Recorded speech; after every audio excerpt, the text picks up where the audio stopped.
El siguiente programa es presentado por Mutual de Seguridad de la Cámara Chilena de la Construcción.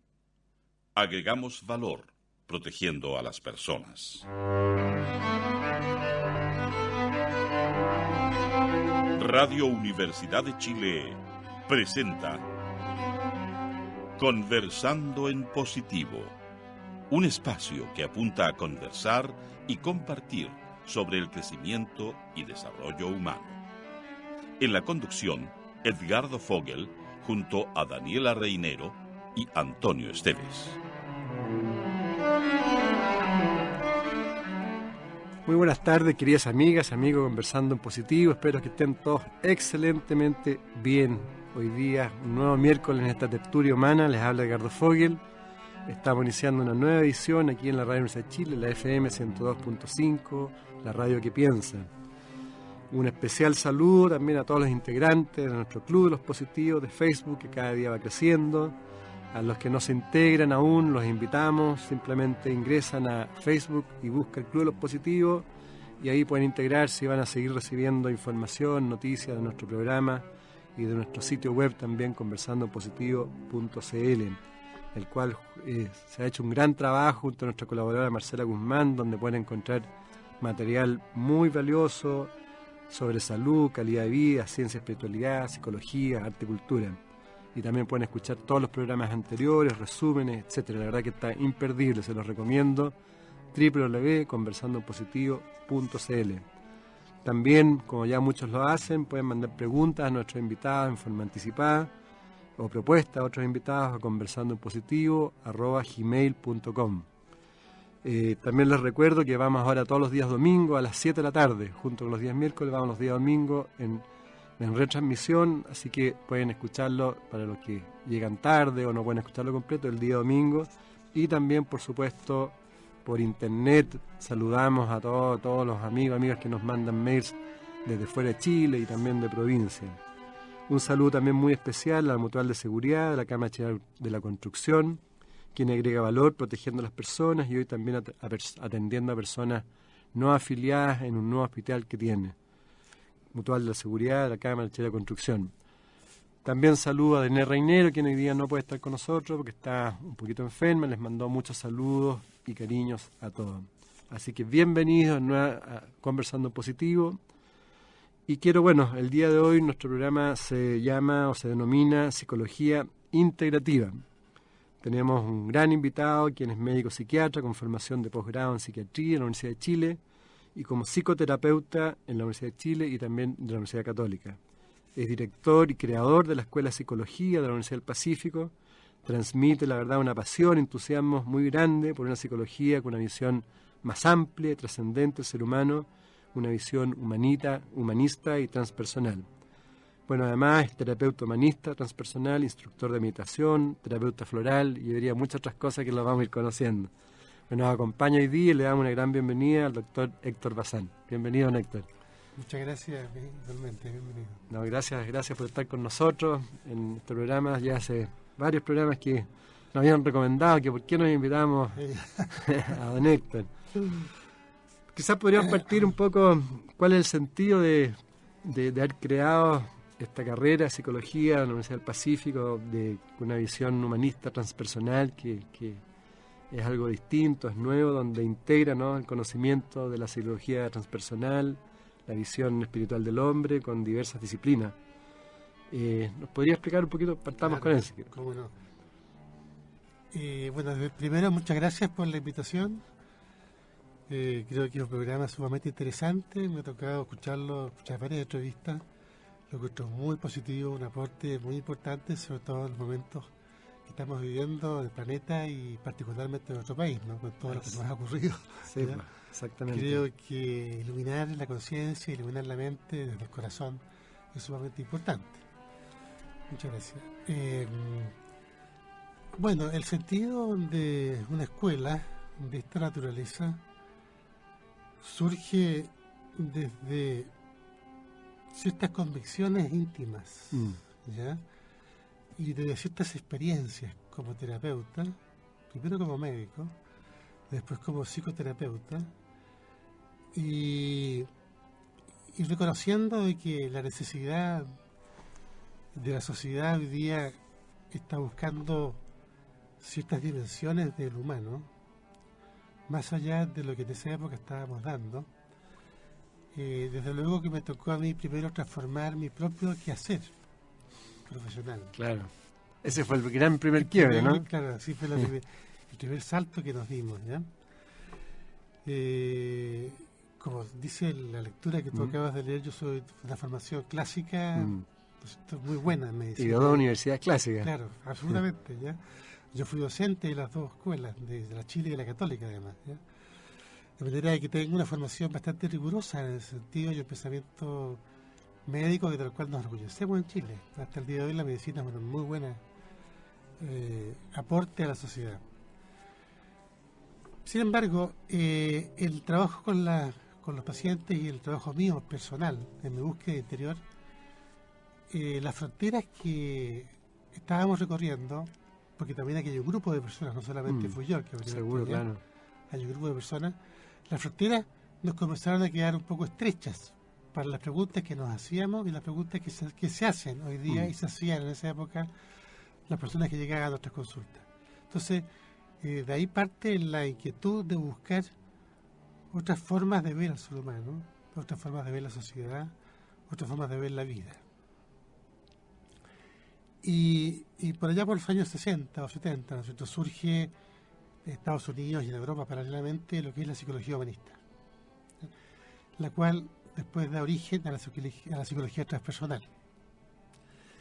Entonces yo me inscribo en ese movimiento rápidamente, ya en un grupo en esa época de jóvenes, ¿no es cierto? Hace más de 30 años, ¿no? Tiempo los hippies más o menos. Claro, exactamente, la época de la revolución de las flores, ¿no? Entonces hay una coherencia y, ¿no es cierto?, colectiva digamos, del movimiento de conciencia. Yo me inscribo rápidamente en ese movimiento, en la búsqueda, en la exploración, con otros amigos y compañeros. Tiempo Claudio Naranjo también. Claudio Naranjo, de los pioneros de Chile, claro. ¿no es cierto? Ya, entonces yo me considero como derivado de ese movimiento. Perfecto. De la Schnake, también de la otra Schnake, digamos. Claro. Y otros seres muy, muy importantes de la época. Y en Estados Unidos está Maslow, en Europa está Frankl, está Jung, está Asayoli, Rollo May, y que son Rollo May de Estados Unidos, que son los pioneros, digamos, Sutik también, los pioneros de este movimiento que quiere romper un poco el paradigma de las dos primeras fuerzas de la psicología, así llamadas.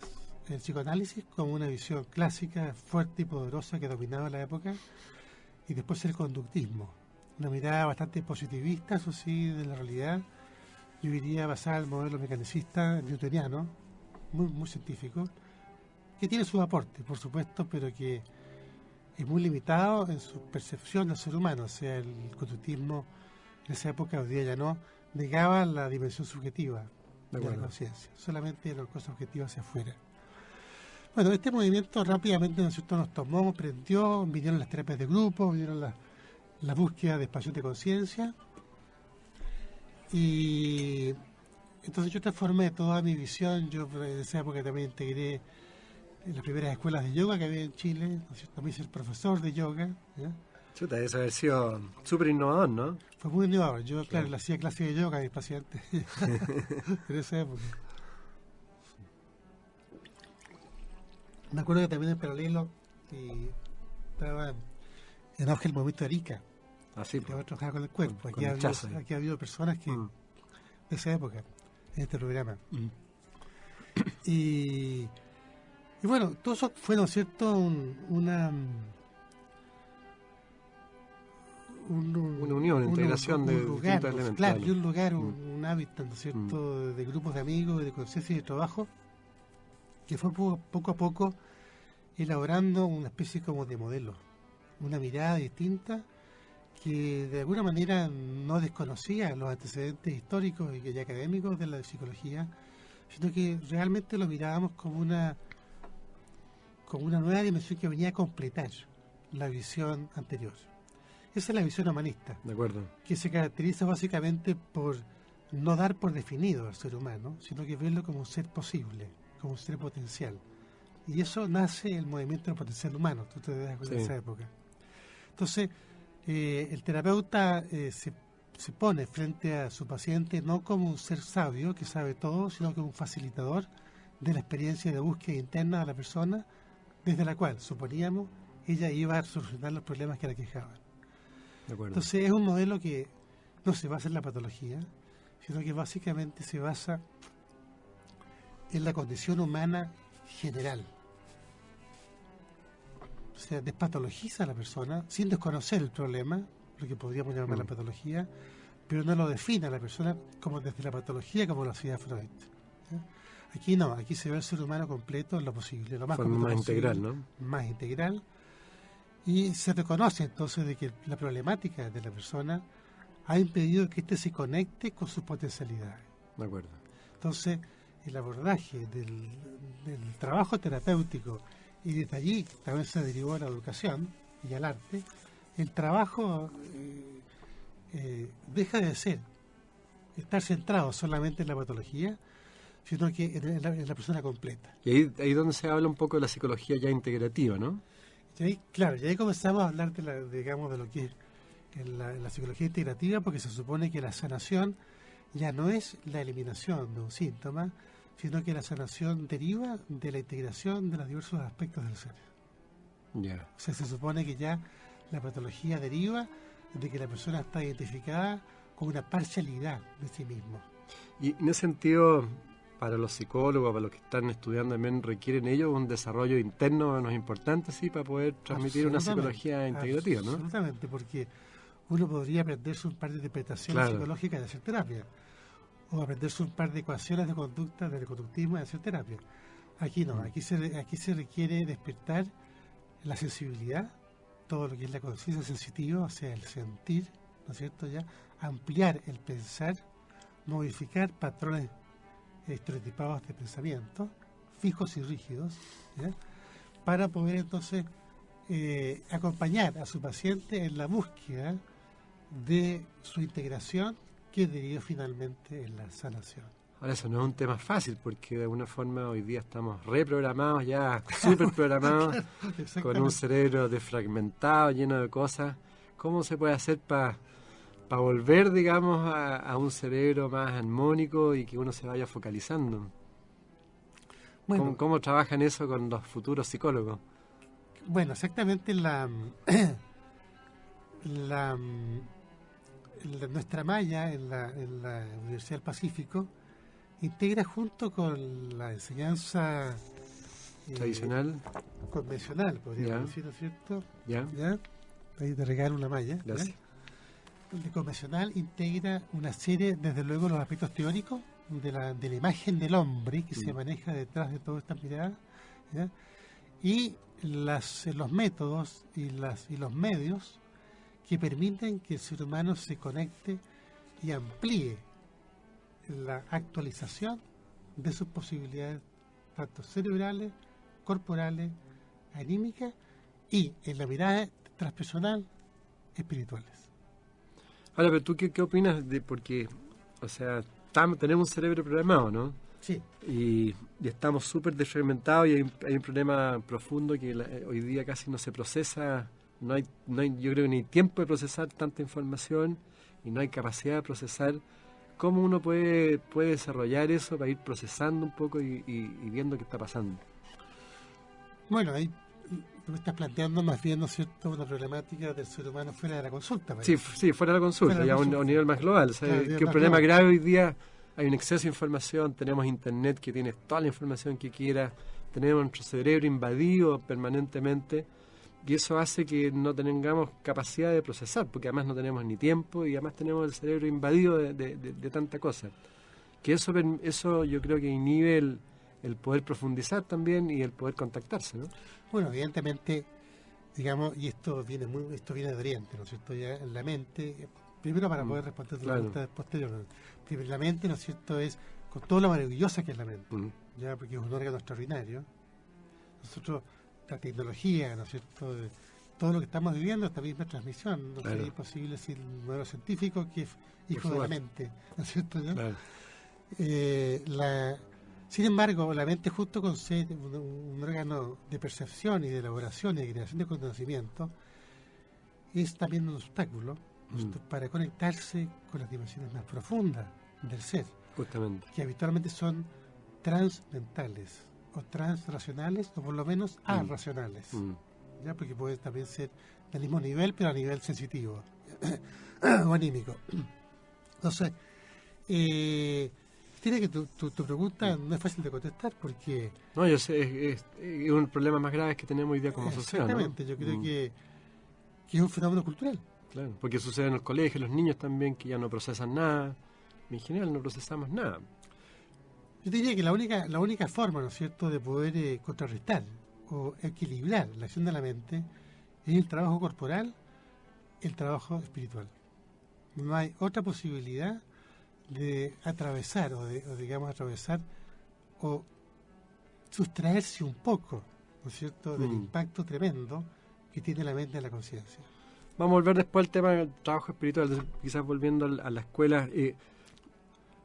El aporte entonces de los psicólogos actuales que tú estás egresando, digamos, claro, al formarse en psicología integrativa, se supone que va a ir en mejoría del ser humano, de alguna otra forma, ¿no?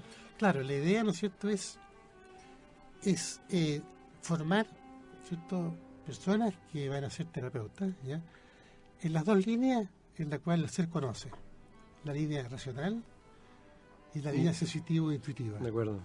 Son las dos líneas de conocer, digamos, esa es la epistemología integrativa o integral, ¿ya? De acuerdo. Entonces, los alumnos tienen una formación clásica que apunta evidentemente a la mente, ¿ya?, pero al mismo tiempo tiene una formación en paralelo y complementaria que apunta a despertar la sensibilidad, a trabajar con el cuerpo, a despertar su identidad más profunda, con lo cual nos acercamos a la espiritualidad. Entonces, hay todo un diseño de técnicas, por así llamarlo, o medios de transformación psicoespiritual que van acompañando al estudiante a través del currículum de primero a quinto año de forma paralela en su formación convencional.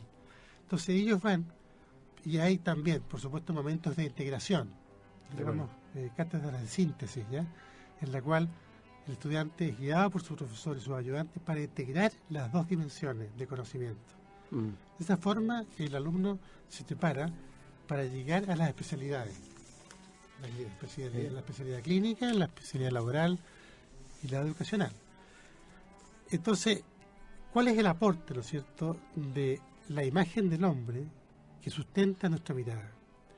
Es que el hombre, el ser humano, tiene una riqueza profunda que no ha sido explorada especialmente en nuestra cultura, claro, ¿no es cierto? ¿Ya?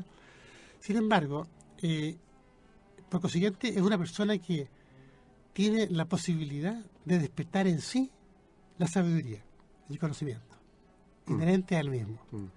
Segundo, es un ser que por esa posibilidad está hecho para evolucionar.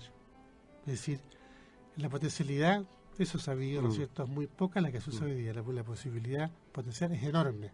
Entonces, es un ser en evolución. Entonces, el futuro psicólogo se pone frente a su estudiante, o en el ámbito laboral, o en clínica, frente a un ser que es un ser con todas las posibilidades inherentes, es un ser posible, es un ser espiritual. Por consiguiente, es un ser que está buscando la evolución.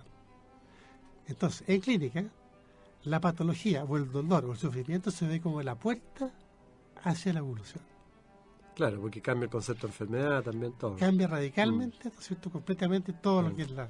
Es un tremendo desafío, porque en el fondo el desarrollo de esta escuela que tú partiste, porque de alguna forma una mezcla entre lo que es las escuelas iniciáticas, de alguna forma, con una escuela más tradicional. De alguna manera, claro. Integrando. Así es. Pero recordemos que estamos aquí en la Radio Universidad de Chile, en la radio que piensa, en la FM 102.5, conversando con don Héctor Bazán sobre psicología integrativa. Les habla Edgardo Fogel. Les recuerdo nuestro sitio web también, www.conversandopositivo.cl, para los que quieren encontrar más información. Don Héctor, bueno, hay muchas cosas que yo quiero contarle, por eso vamos a tener que... Usted es experto en todo el tema también de lo que es el misticismo oriental, las sabidurías orientales. ¿Cuáles son los aportes de la sabiduría, el misticismo oriental a la sabiduría occidental? Si de alguna forma se complementan, se excluyen. No. Digamos que hay, para que los auditores entiendan, digamos, podemos hablar del hinduismo, el budismo, Claro. el zen, el taoísmo, ¿no es cierto? El sufi. El sufi, budista tibetana, Claro. etcétera. ¿Cuál es la integración? Ya, yo Sí. quisiera aclarar primero que experto me queda grande la palabra. Yo soy un buscador ya. Usted es un buscador, sí. Un buscador, sí. La palabra experto en misticismo me queda un poquito grande, yo creo. Pero- te agradezco, pero- te agradezco pero- en todo caso Pero maneja mucha información Sí. y yo sé que de alguna forma la ha trabajado también en usted Sí, mismo. Así es. Desde muy joven, Sí, desde pues. los 14 años. Claro. ¿no? Partí O sea, trabajando. es un buscador Sí. práctico. Sí, claro. Que ahí está, ahí es lo que vale, ¿no? Así es la cosa. A ver, yo te diría que el aporte de la mirada, de la imagen, de la doctrina de Oriente, que se expresa, ¿no es cierto?, en diversas escuelas, en las culturas distintas que Oriente tiene, pero sin embargo tiene un factor común, que es centrar, ¿no es cierto?, la mirada del ser humano y de la existencia en lo espiritual. ¿Ya?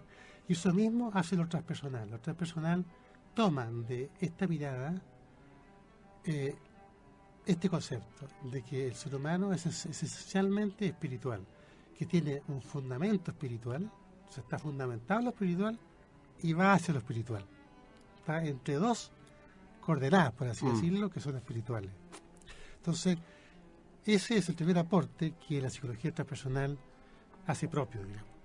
El segundo aporte es la configuración humana del ser. ¿No es cierto? En Occidente, nosotros pensamos que el ser, hoy día ya no tanto, ¿no es cierto?, pero lo clásico, ¿ya?, es que el ser humano es cuerpo, mente, emociones y razón, ¿ya?, una cosa de ese orden. En cambio, en la antropología de Oriente, o sea, podríamos llamar en la imagen del ser humano, estos son niveles que son parciales y que son expresión del ser uno. Entonces, el ser uno se expresa como cuerpo, se expresa como emociones, se expresa como sensibilidad, como pensamiento, como razón, pero también se expresa como intuición y se expresa además con otros niveles superiores de conciencia. De acuerdo. Entonces, es un solo ser que se expresa en múltiples niveles, tanto en lo humano, corporal, como en lo cosmológico. Es decir, Como una unidad. digamos. una unidad, ¿no es cierto? ¿Ya? Entonces, esa unidad de la configuración humana permite que nosotros podamos movernos en una especie como de cadena del ser, que se dice tradicionalmente, que concepto que lo popularizó Huxley ya, pero que viene del siglo XVI, y que entonces el ser humano se puede mover desde el cuerpo hacia arriba y traspasar, como decíamos antes, este tapón de la mente, que es el que impide que uno se conecte con la dimensión más profunda. Claro, hay bloqueos. Hay un bloqueo. Entonces, Oriente nos entrega una antropología completa del ser humano y mapas de la conciencia superiores que en la cultura habitual científica occidental no están desarrollados. Sin embargo, Occidente entrega a esta visión toda la investigación científica y La académica científica. De ahí se van integrando. y se integra a los dos niveles. Entonces, ¿pero cuál es el arte de esto? El arte de esto es ver la investigación occidental, pero leerla desde lo espiritual.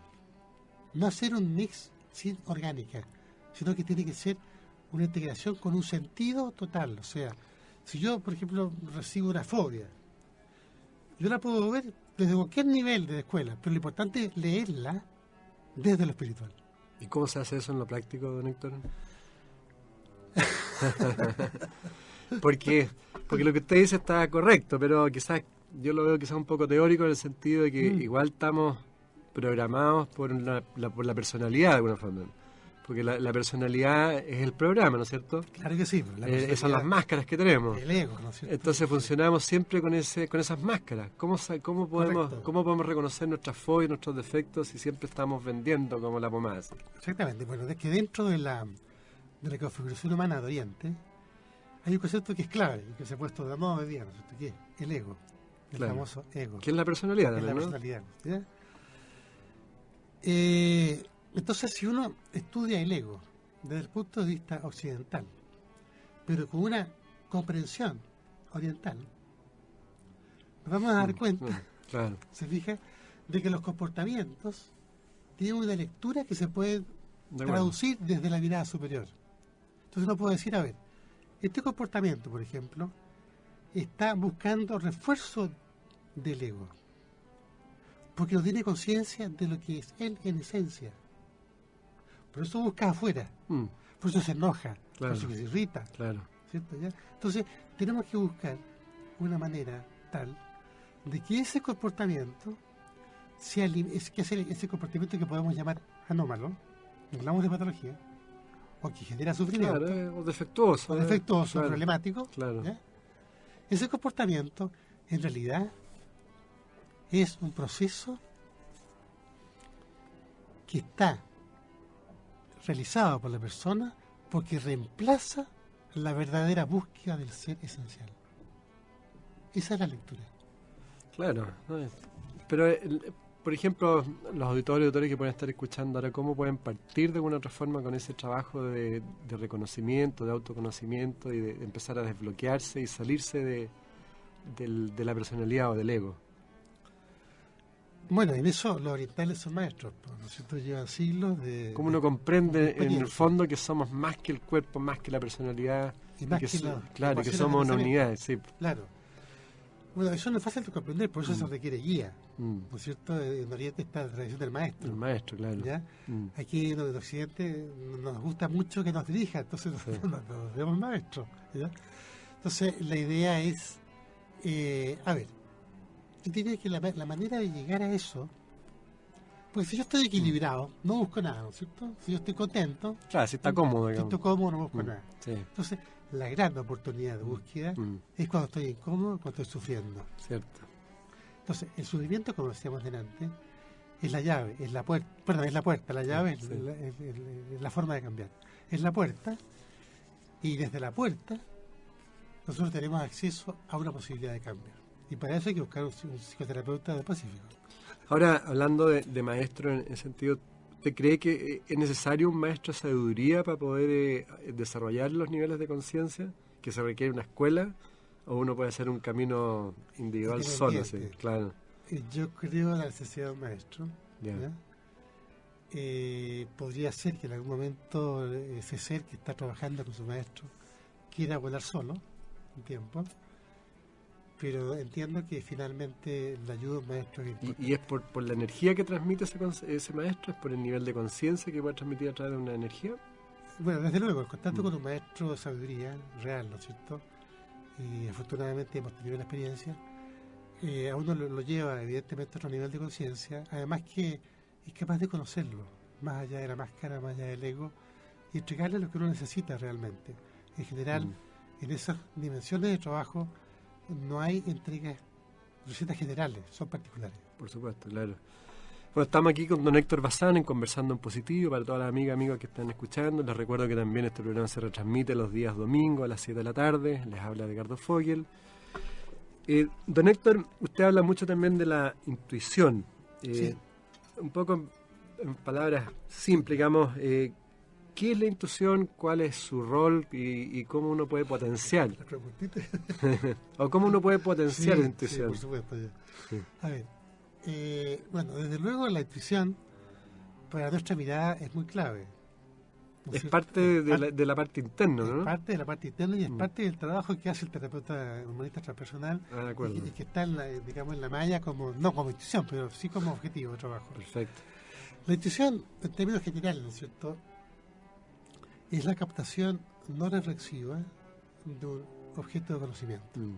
Por ejemplo, yo siento este vaso y lo siento, y digo, esto es, no digo que es un vaso, porque si digo que es un vaso poco pensamiento, pero si digo esto es algo duro, frío, eso es intuición, pero es una intuición sensorial, Claro. es una intuición corriente, Lleva por los sentidos. que va por los sentidos. Después la intuición, ¿no es cierto?, de la cual tú me preguntas probablemente, es una dimensión de conocimiento que está más allá de la sensación y de la reflexión, pero que no es instintiva, porque lo instintivo también podría ser, ¿no es cierto?, algo como intuitivo, y se confunde. El New Age, por ejemplo, a mi gusto, confundió mucho lo que ¿Quién? es el New Age. Confundió mucho lo que es instintivo con lo que es intuitivo. Correcto. ¿Ya? Y lo que es instintivo es prepersonal, está antes del desarrollo de la persona. Entonces, el instinto vendría a ser la dimensión no reflexiva de la inteligencia, ¿ya?, pero pre-reflexiva. En cambio, la intuición es post-reflexiva. Entonces, tenemos un grado de conocimiento. Es un conocimiento post-reflexivo directo entre el sujeto que conoce y el objeto a conocer. Dicen en Oriente, y los que saben, los sabios, de que es una identificación con el objeto. Entonces, más que una percepción, es una vivencia de unidad con el objeto. Que es difícil describirlo, porque es inefable. Hay que vivirlo, ¿no? ¿Cierto? Uno puede sentir y de repente, mira, yo me siento ese árbol. Eso es la intuición. Don Héctor, hoy día se habla mucho también en la sociedad occidental, el tema de la meditación. Hay mucha también, no se entiende el concepto de meditación, porque meditación en términos así de diccionario es como pensar en algo, y justamente no es pensar en algo. ¿Qué papel juega la meditación y la contemplación en el camino de desarrollo de una persona? ¿Para qué sirve meditar? Bajo el aspecto que meditar es parar el loro, ¿no? Sí, claro, yo diría que la meditación es el arte regio, ¿no es cierto?, del desarrollo personal. Del desarrollo personal, del crecimiento personal, justo con la oración, ¿ya? Dicen los místicos medievales que en la oración, ¿no es cierto?, el hombre le habla a Dios, y en la meditación Dios le habla al hombre, ¿ya? Es decir, en la meditación la conciencia se expande más allá del pensamiento y es capaz de acceder a un nivel de conocimiento superior transmental que lo enriquece con las verdades más universales. Es decir, nos abre a las dimensiones más altas del ser o de conciencia. Entonces, la meditación es un estado, no es un proceso. De acuerdo. ¿No es cierto? Es un estado. Nosotros hablamos, vamos a meditar.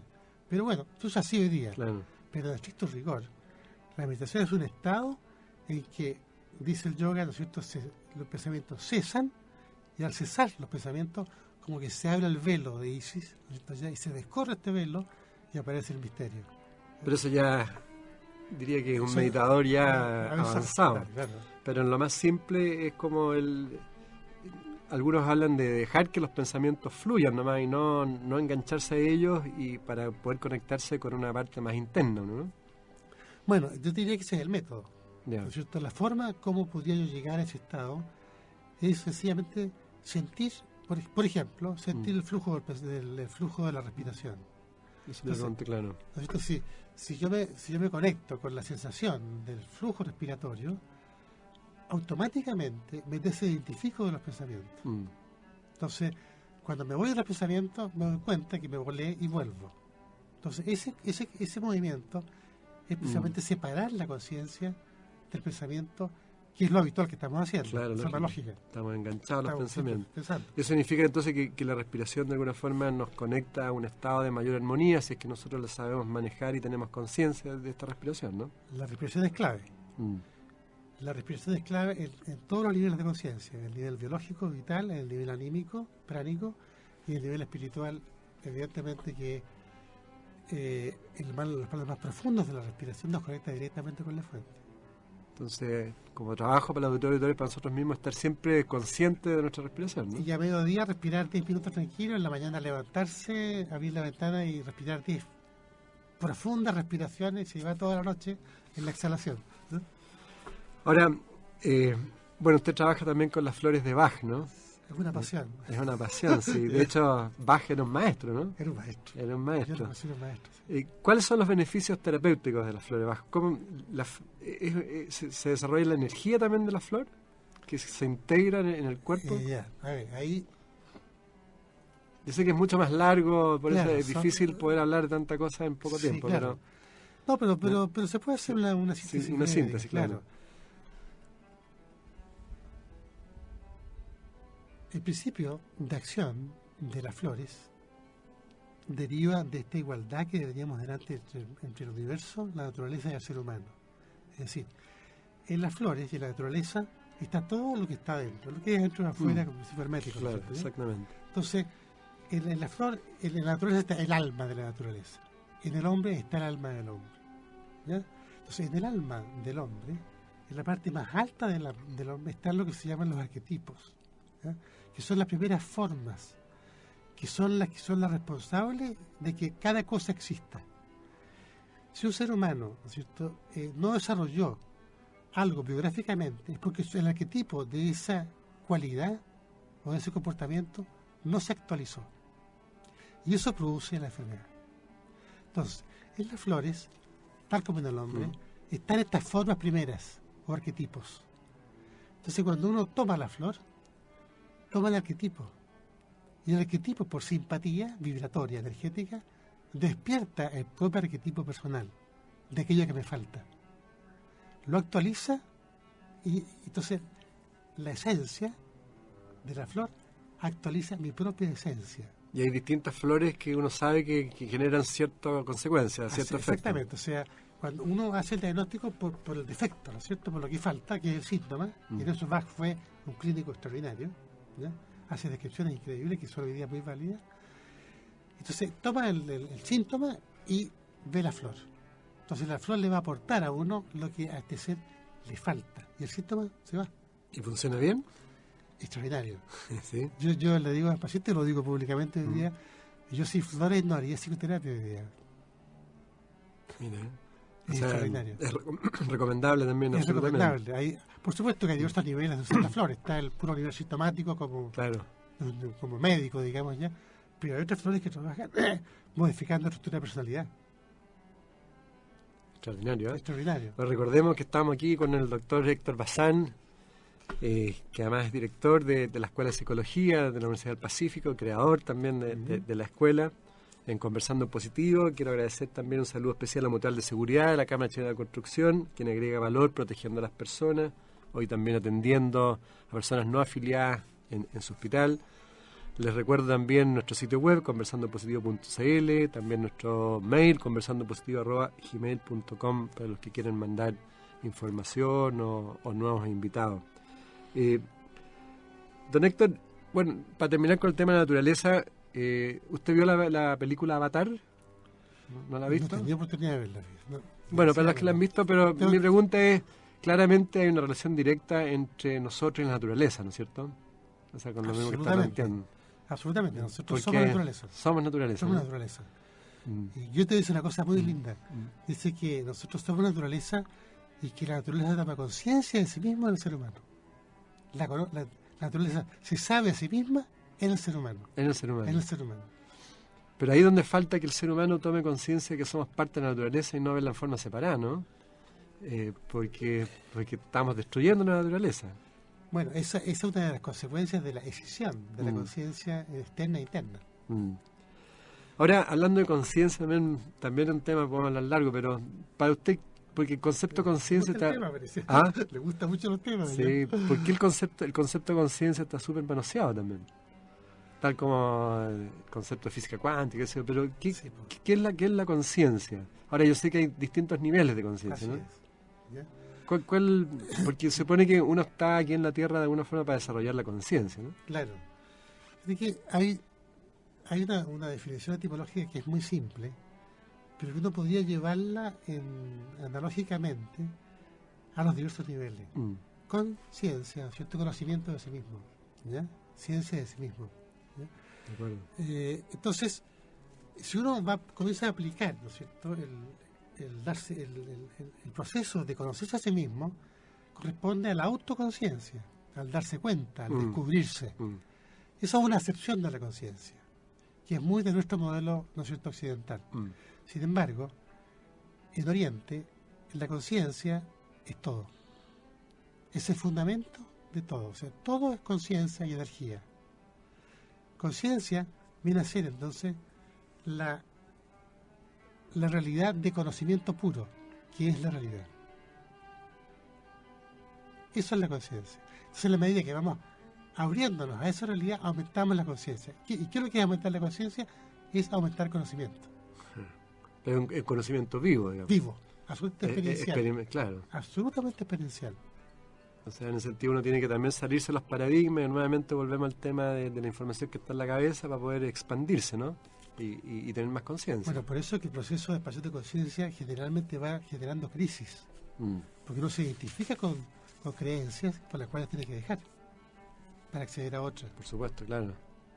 En ese sentido, hablando de expansión de conciencia, que me acordé que tenía una pregunta, entre otras, de una auditora, que en el fondo ella planteaba que tiene una hija que estudia psicología en la Universidad de Diego Portales, que estudió y se recibió el año pasado en psicología transpersonal. Y dado los intereses que esta área... Es un posgrado. ¿A un posgrado? Sí. Bueno, y dice que partió a Perú con otros colegas que también transpersonales a estudiar sobre las propiedades de las plantas medicinales. La línea chamánica. Claro, entonces estuvo con un chamán muy conocido y que la hizo incursionar en el ayahuasca, que en Chile está prohibido su uso por considerarse alucinógeno, una droga. Entonces ella dice que su hija le ha contado que estaba en estos rituales donde efectivamente consumen la planta y ella está preocupada porque ha conversado con distintos psicólogos, psiquiatras en Chile y según ella que lo más suave que me han recomendado es que mi hija se vuelva pronto ya que si no después será demasiado tarde, porque estas plantas producen adicción y porque sienten daños severos y que ha buscado en internet y está complicado. Entonces ella pregunta ¿cuándo una planta pasa de ser medicinal a ser un alucinógeno? Por ejemplo, ¿cuán cierto e irreemplazables son las terapias con ayahuasca o con otro tipo de drogas también? Y si los poderes de estas plantas son tan sanadores, ¿por qué prohibirlos en Chile? Tenemos que tener el ministerio para responder eso. Claro, es complejo, ¿no? Sí, es complejo. A ver, yo me voy a referir más bien, ¿no es cierto? No creo que pueda responder todas las preguntas sí. por problemas de tiempo también. A ver, no podemos hablar en general de este tipo de hierbas y cosas. Depende un poco de las personas, los niveles de madurez también, ¿no? Ahora, yo creo que... Perdón, mira, sí, no. Ricardo. No. ¿Sí? Ya. En lo personal, yo soy bastante cuidadoso de este tipo de procedimientos. Si bien en sí mismo, en términos absolutos, lo encuentro legítimo. O sea, creo que la ayahuasca es una planta sagrada, es un deva, ¿no es cierto? Ya es una especie de diosa de la naturaleza, que es una conciencia. Sí, mire, ya. ¿No es cierto? ¿Ya? Entonces le merecemos todo nuestro respeto, ¿ya? Y sin embargo, su uso es tan potente y tan poderoso que tiene que ser manejado por un experto. Si no, tiene altísimos riesgos. Si no tiene riesgo, y en la consulta yo he recibido, no quiero desprestigiar la ayahuasca de ninguna manera, yo he recibido procesos de ayahuasca con complicaciones, personas que han vivido este proceso y se han complicado psicológicamente, han tenido quiebre, algunos psicóticos ya, bastante delicados, y que salieron con flores, ¿eh? O sea, las flores de Bach, en ese sentido, hoy día pueden aplicarse en la psiquiatría dura. Entonces, hay que tener mucho cuidado. ¿Cuál es el cuidado que hay que tener? En primer lugar, hacer un buen diagnóstico. Es decir, por ejemplo, una persona que aparece sana puede no serlo porque puede ser borderline. O sea, puede estar en el límite entre lo neurótico y lo psicótico. Y se ha ido de estas plantas, si no son bien manejadas por un experto, pueden traer consecuencias negativas. Exactamente. ¿Ya? Entonces, de acuerdo. Ahora, yo creo que hecho esto en un contexto, en una cultura, ¿no es cierto?, del grupo de chamanes, yo creo que es legítimo. Nosotros tenemos por qué entrar a juzgar eso. De acuerdo. ¿No? O sea, depende del contexto.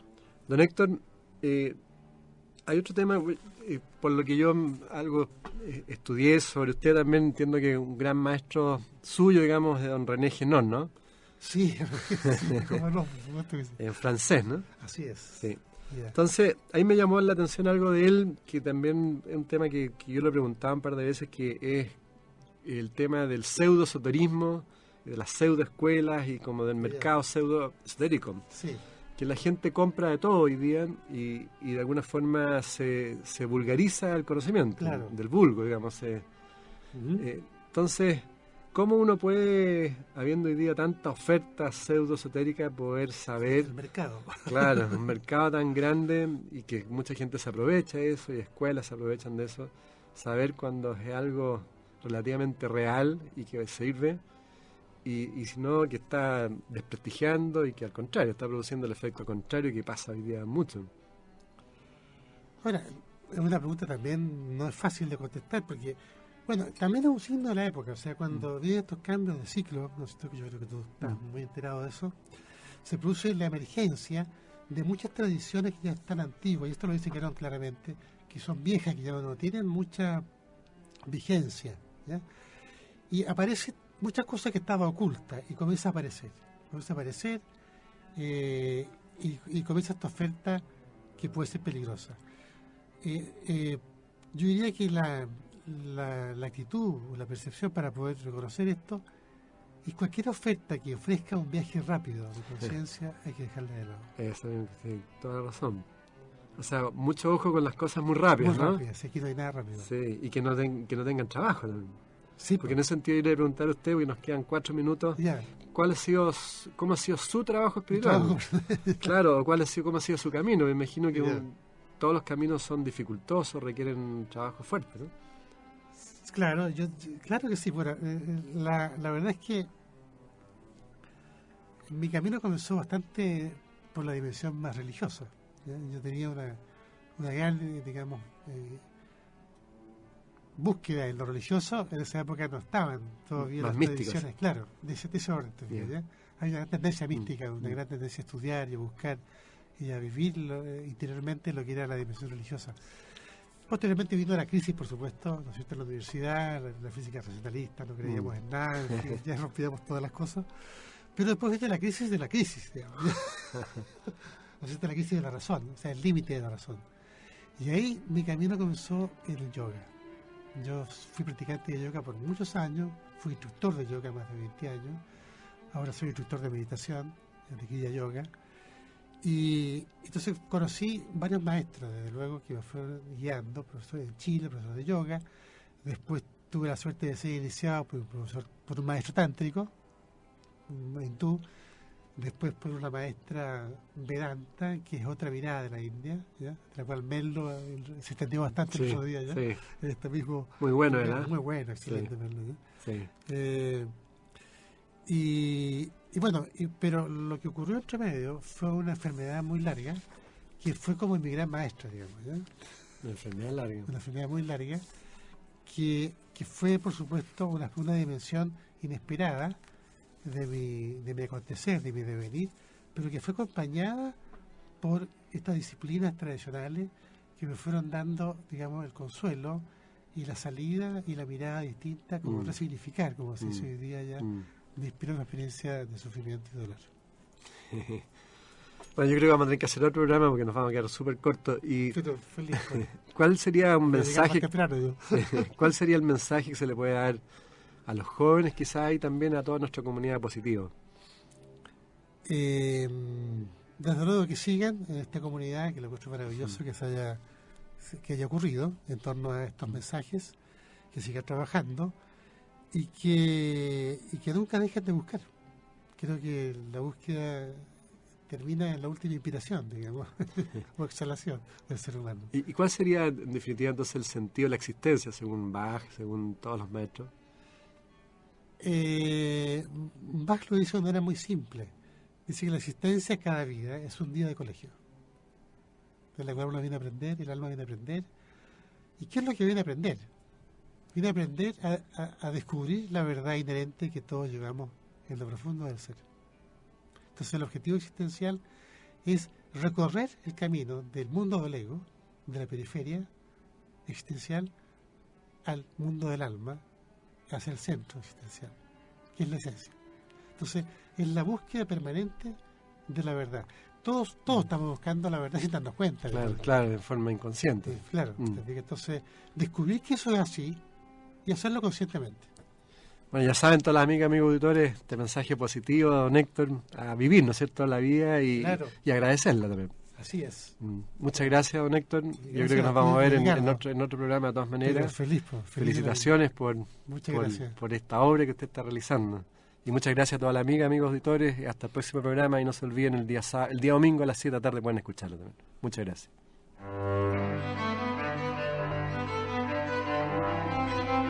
Radio Universidad de Chile presentó Conversando en Positivo, un espacio que apunta a conversar y compartir sobre el crecimiento y desarrollo humano.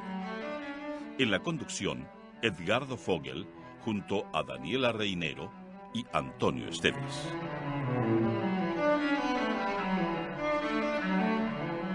Este programa fue presentado por Mutual de Seguridad de la Cámara Chilena de la Construcción.